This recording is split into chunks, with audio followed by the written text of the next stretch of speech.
જય માતાજી મિત્રો, હું છાયાબેન પટેલ તમારું સ્વાગત કરું છું અમારી યુટ્યુબ ચેનલમાં. એકવાર બનાવી આખું વર્ષ સ્ટોર કરી શકાય ટેસ્ટી અને ક્રન્ચી એવી કલરફુલ સાબુદાણા બટાકાની વેફર બનાવીશું, જે બાળકોને ખૂબ જ પસંદ પડશે.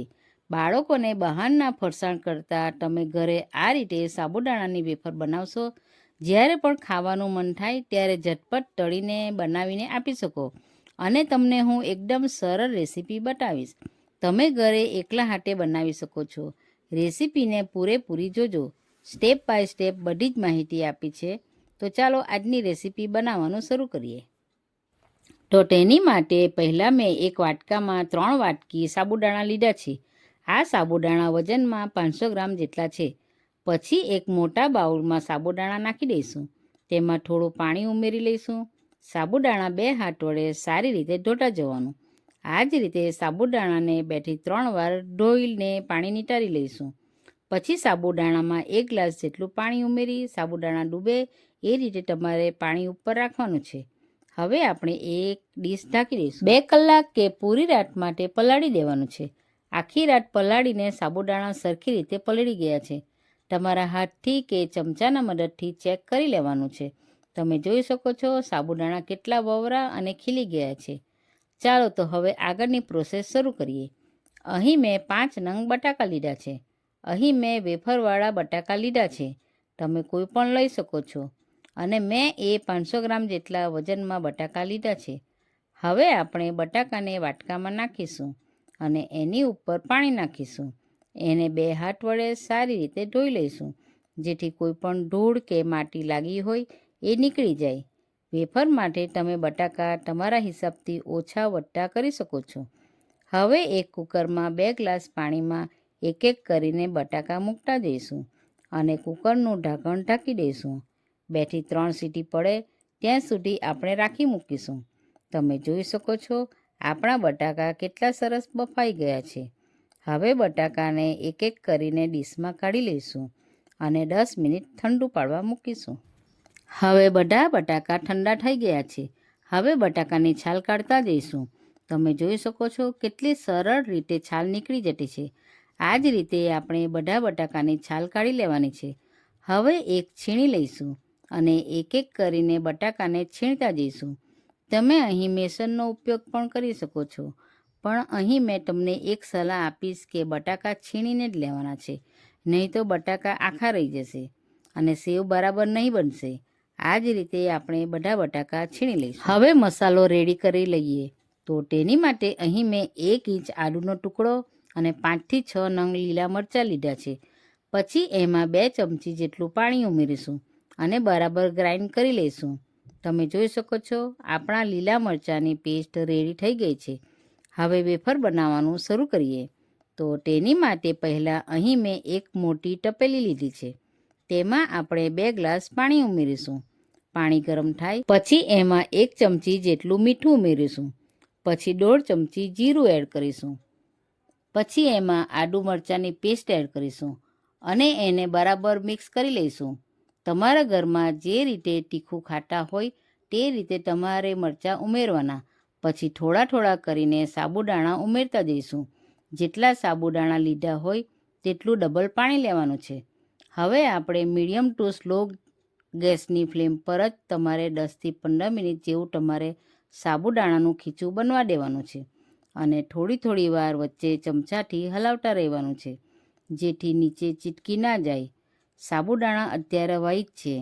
જેમ જેમ ઉકળતા જશે તેમ તેમ હલકા એવા ટ્રાન્સફરટ થતા જશે. તો આ રીતે સાબુદાણાને ધીમા ગેસ પર જ હલાવતા રહી 10 મિનિટ જેવું થવા દેશું. ત્યાં સુધી મિશ્રણ ઘટ પણ થતું જશે. તમે જોઈ શકો છો આપણા સાબુદાણા કેટલા ટ્રાન્સફરટ થઈ ગયા છે. હવે આપણે એમાં બટાકા છે જે છીણીને રાખેલા છે તે એડ કરી દઈશું. હવે આપણે એક ચમચાના મદદથી સાબુદાણા અને બટાકાને સારી રીતે મિક્સ કરી લઈશું. આપણે મીડિયમ ટુ સ્લો ગેસની ફ્લેમ પર 5 મિનિટ જેવું તમારે સાબુદાણા બટાકાનું ખીચું બનવા દેવાનું છે અને થોડી વાર વચ્ચે વચ્ચે ચમચાથી હલાવતા રહેવાનું છે, જેથી નીચે ચીટકી ના જાય. ઘણા લોકોને થતું હશે કે આપણું ખીચું ઢીલું કેમ થઈ જાય છે, તો શું કરવાનું?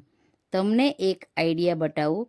આ રીતે બરાબર હોય તો તમારે કંઈ જ કરવાની જરૂર નથી, પણ ઢીલું થઈ ગયું હોય તો તમારે 2 થી 3 મિનિટ હજુ થવા દેવાનું છે. તો આ રીતે ચમચો લીધો છે. મિક્સ થઈ જાય પછી કેવી રીતે ચેક કરવું એ પણ હું તમને બતાવીશ. હવે આપણે મિક્સ થઈ જાય એટલે ગેસને બંધ કરી દેવાનો છે. હવે આપણે જે પણ ચમચો લીધો છે તે વચ્ચે ખીચામાં ઊભો રાખવાનો છે. જે એ ઊભો રહે તો તમારે સમજી લેવાનું કે આપણું ખીચું પરફેક્ટ બન્યું છે.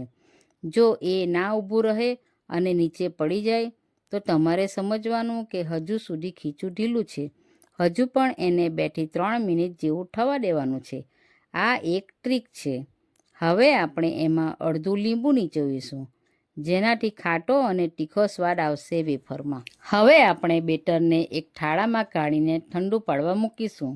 ઠંડુ પડી ગયા પછી સાબુદાણા બટાકાનું બેટરને 3 ભાગમાં ડિવાઈડ કરી લઈશું. હવે એક ભાગમાં અડધી ચમચી જેટલું હળદર ઉમેરીશું અને 1 ચમચાના મદદથી મિક્સ કરી લઈશું. તમે જોઈ શકો છો કેટલો સરસ પીળો કલર આવી ગયો છે. હવે બીજા બેટરમાં લીલો કલર ઉમેરીશું અને પણ સારી રીતે ચમચીના મદદથી મિક્સ કરી લઈશું. પછી ત્રીજા બેટરમાં લાલ કલર ઉમેરીશું અને એને પણ સારી રીતે ચમચીના મદદથી મિક્સ કરી લઈશું. તમે જોઈ શકો છો કેટલો સરસ લાલ કલર આવી ગયો છે. અહીં હું પાઇપિંગ બેગનો યુઝ કરું છું. તમે સંચો પણ લઈ શકો છો. હવે આપણે બેટરને થોડું થોડું કરતાં આપણે પાઇપિંગ બેગમાં ભરતા જઈશું. આ જ રીતે પીળા કલરને પણ પાઇપિંગ બેગમાં ભરી લઈશું. આ જ રીતે બધા કલરની પાઇપિંગ બેગ ભરી લેવાની છે. તમે જોઈ શકો છો કે બેટરનો કલર કેટલો સરસ દેખાય છે. હવે એક કાતરના મદદથી ઉપરનો ભાગ કાપી લઈશું. આપણે એનું હોલ નાનું જ રાખવાનું છે. હવે આપણે વેફરના બેટરને એક પ્લાસ્ટિક શીટ ઉપર લાંબી લાંબી પાડતા જઈશું. અહીં તમારે પ્લાસ્ટિક ક્યાં તો ઘઉં ભરવાની બેગ આવે તેનો ઉપયોગ કરવો. આ જ રીતે આપણે બધા કલરની સેવ પાડી લઈશું. તમે જોઈ શકો છો આપણી સેવ કેટલી સરસ રંગબેરંગી દેખાય છે. હવે આપણે સેવને 5 થી 6 કલાક તડકામાં રાખીશું. હવે આપણી સેવ 5 થી 6 કલાક પછી સરસ રીતે સુકાઈને રેડી થઈ ગઈ છે. તમે જોઈ શકો છો કેટલી આસાનીથી સેવ નીકળી આવે છે. અને તેને તડકે 1 દિવસ માટે સૂકવી લઈશું. અને હા, અહીં એ વાતનું ખાસ ધ્યાન રાખવાનું છે કે સાબુદાણાની સેવને સાંજે ઘરમાં લઈ લેવાનું છે અને ફરી બીજે દિવસે તડકો આપીને એકદમ ડ્રાય કરી લઈશું. સાબુદાણાની સેવ એકદમ સારી રીતે ડ્રાય થઈને રેડી થઈ ગઈ છે. આ સેવને તમે એરટાઇટ ડબ્બામાં 1 વર્ષ માટે સ્ટોર કરી શકો છો. સંચા કરતાં પાઇપિંગ બેગમાં તમારાથી ઇઝીલી વેફર પડી જશે. ચાલો તો હવે ગરમા ગરમ તેલમાં તળી લઈએ. તમે જોઈ શકો છો કે કેટલી સરસ કલરવાળી વેફર તળાઈ ગઈ છે. આ જ રીતે આપણે બીજી સેવ પણ તળી લઈશું. તમે જોઈ શકો છો કેટલી સરસ ક્રિસ્પી અને ક્રન્ચી. તમે આ રેસીપી એકલા હાથે જ બનાવી શકો છો. તમે એને ચા સાથે કે પછી જમવાના ટાઈમે તળીને ખાઈ શકો છો. આ ઉનાળામાં આ રીતે બનાવીને બાળકોને આપી શકો છો. રેસીપી સારી લાગે તો લાઈક કરજો અને વધારેમાં વધારે શેર કરજો. આ જ રીતે મેં ચોખાની સેવ પણ પાડેલી છે. એ વિડીયોની લિંક નીચે ડિસ્ક્રિપ્શન બોક્સમાં આપેલી છે. જરૂરથી જોજો. આવી જ અવનવી રેસીપી જોવા માટે અમારી ચેનલને સબસ્ક્રાઈબ કરો અને બાજુમાં બેલ આઇકન દબાવવાનું ભૂલતા નહીં, જેથી નવી નવી રેસીપીની નોટિફિકેશન આવતી રહે. તો ચાલો મળીએ બીજા વિડીયોમાં. આવજો.